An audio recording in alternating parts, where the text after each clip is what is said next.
有这样一个惊骇的故事：夜色如水，月白风清，玉泉山上的老僧普净正在打坐，忽然听到空中有人大声呼喊：还我头来！其声似风，撕裂长空。老僧并不惊慌，仰头望去，只见空中一人，骑赤兔马，提青龙刀，左有一白面将军，右有一黑脸壮士。这分明不就是刚刚兵败身死的关羽，以及跟随的关平和周昌吗？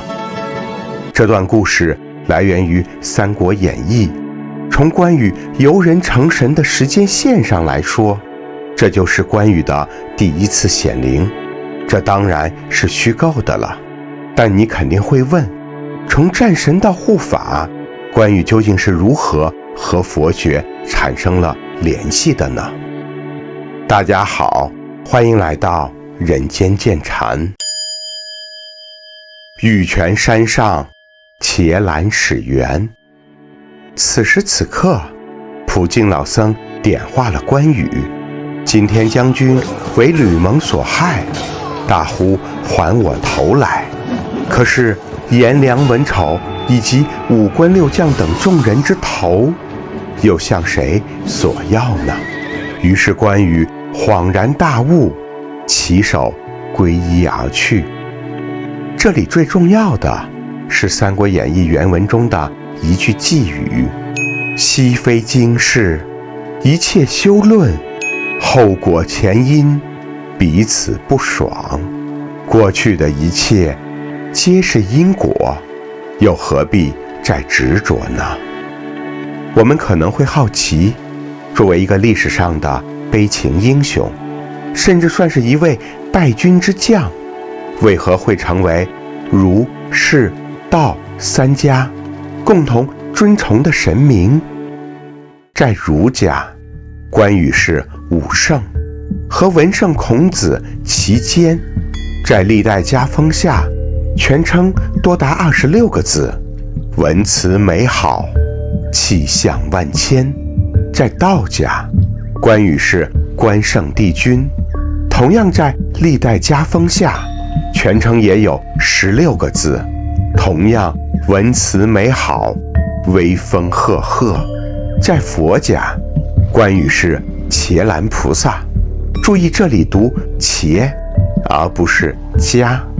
最后在民间，关羽还是五财神，黑白两道，贩夫走卒，无不崇敬。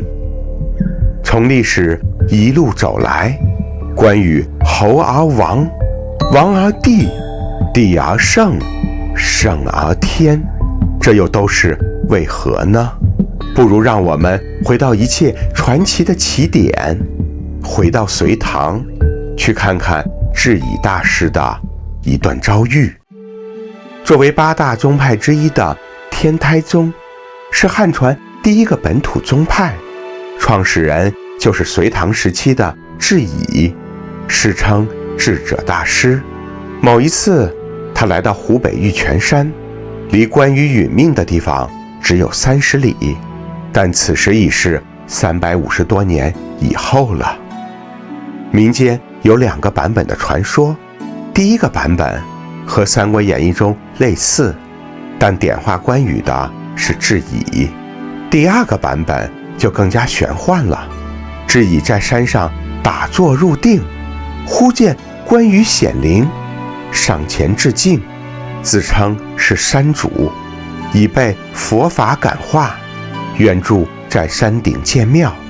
只见风号雷鸣，闪电劈倒了山岭，埋平了深潭，玉泉寺就这样平地而起。后来智以又在入定中为关羽等人受戒，并上报隋文帝。从此以后，关羽就成为了玉泉山玉泉寺的护法，并逐渐升级为佛门中的伽蓝菩萨，也叫伽蓝神。《三国演义》毕竟是明代小说，从真实的时间线来说，这才是关羽崇拜和佛学的第一次结缘。让我们尝试去探究下历史的真相。要知道，关羽是伽蓝神，但伽蓝神并不只有关羽，凡是保护寺院的都可以称之为伽蓝神，大多为天人。除了关羽之外，另外一位我们比较熟悉的就是韦陀菩萨，也算是护法神之一。韦陀原本是婆罗门教天神，后被佛门吸收，但即便如此，作为遥远他国的神明，汉地熟悉起来毕竟有难度。我们不妨这样猜想，在1500多年前的玉泉山，哪怕关羽已经殒命身灭了好几百年，但当地感慨关羽的忠义，对其崇敬分毫未减，所以玉泉寺才将关羽吸纳为护法神，既顺应民心，又促进了佛门的本土化，何乐不为呢？关羽从此走进了佛门，开始成就护法之路，但我们依然会问，即便这是起源，可为何关羽会在汉地拥有如此高的地位呢？让我们接着聊。民心所向，成就圣明。其实在朝堂，关羽的武圣之路并没有那么快的到来。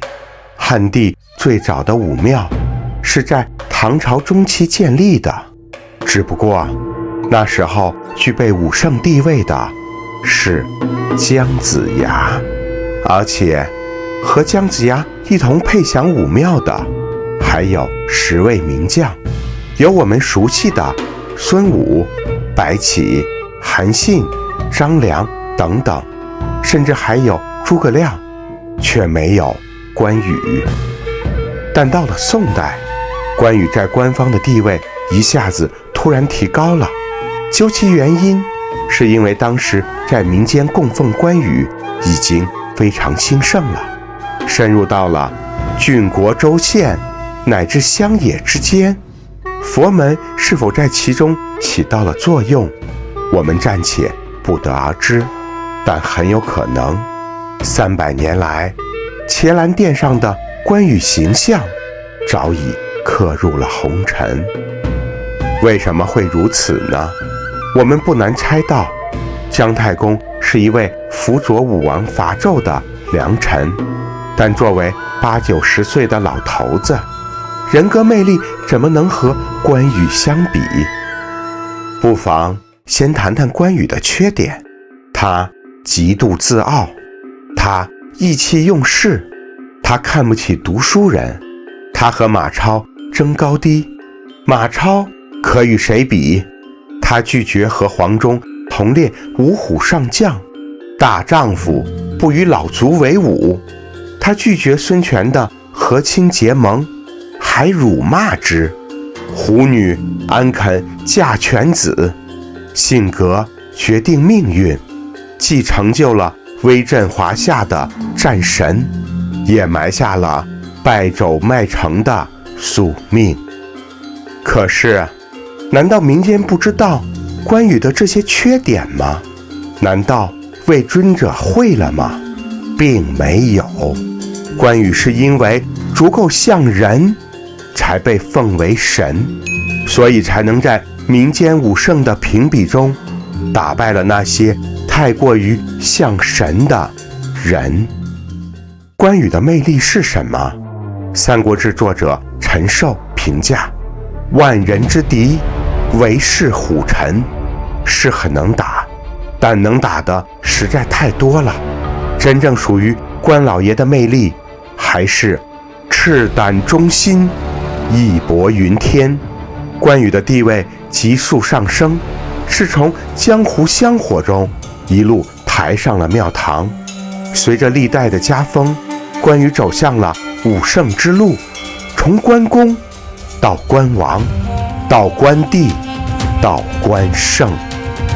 直到现在，当我们步入到汉传丛林，往往就能在大大雄宝殿两侧的伽蓝殿中，看到关羽的金身，所以在大多数人的心中，伽蓝神就是关羽。